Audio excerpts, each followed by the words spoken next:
Back with SportsCenter face-to-face. So Gregg Popovich and the Spurs, they were 13-0 on the road this season. One shy of that NBA record set last year by Golden State Warriors. So what happened against the Bulls? Well, they got off to a terrible start. LaMarcus Aldridge coming up short. That was sort of emblematic of the night. And Tony Parker off an 8-game layoff, missing that pull-up jumper right there in the paint. And then Aldridge, he couldn't hit well from there either. Spurs 32 points, the least in a first half this season. A Bulls led 45-32 at the break, and then it was a 5-point game down the stretch. Taj Gibson getting the dunk. D. Wade there on the assist, 20 points, 5 dimes, 5 boards. Got Jimmy Butler, pull-up jumper, drawing the foul. Butler had 13 and 9, and the Bulls win 95-91. Gregg Popovich, you know what? He was not happy. I don't remember playing tonight. I didn't play. Guys get a lot of money to be ready to play. No Newt Rockney speeches.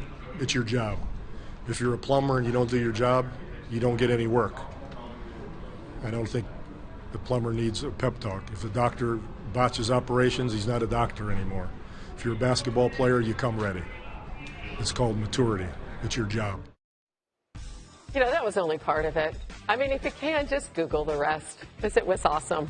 All right, the Spurs' 13-game road win streak to start the season, as we mentioned, was just shy of the Warriors, who had won 14 straight. Last year, the Spurs lost their first road game of the season, and then they began 39-0 at home. So we have a 3-time champion here with the Spurs, who knows Gregg Popovich better than just about anybody. What do you think of his comments afterwards? I thought it was great. You know, one thing that people tend to forget about Gregg Popovich, Hannah, is the fact that he helped orchestrate that whole deal in San Antonio as far as the culture and the way that they respond in the community and the way that they are received. So here it is, a coach, unlike other coaches who have to always worry about what they say, he has had an impact on everything that goes on from the GM with RC and him coming together. So you have a game last night where they played to their opponent's level. The Chicago Bulls hadn't been playing well prior to last night, and you come out, shoot 31% in the first half. That has more to do with effort and you doing your job. That's where it gets simple with things. Do your job. See, sometimes players tend to make excuses, but it's hard to make an excuse when the coach is saying, do your job. You're talking about playing down to the level of your opponent, which is very uncharacteristic of the Spurs. They're extremely on the lines of do your job, a very business-like team. One big change from last year is no Tim Duncan. Have you noticed a difference without him?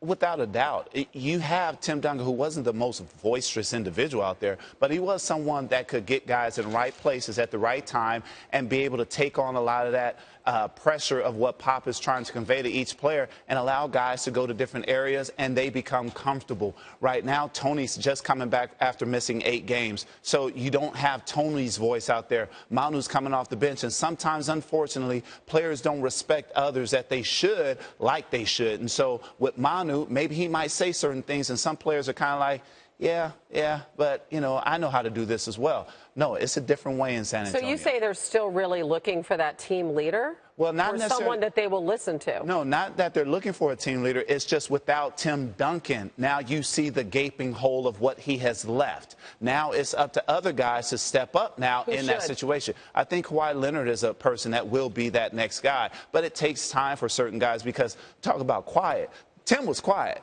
Now that Kawhi Leonard, he's on mute right now. So you have to really turn up the volume for a guy like Kawhi Leonard. You had no problem with that, however. I'll just say, back in the day. All right.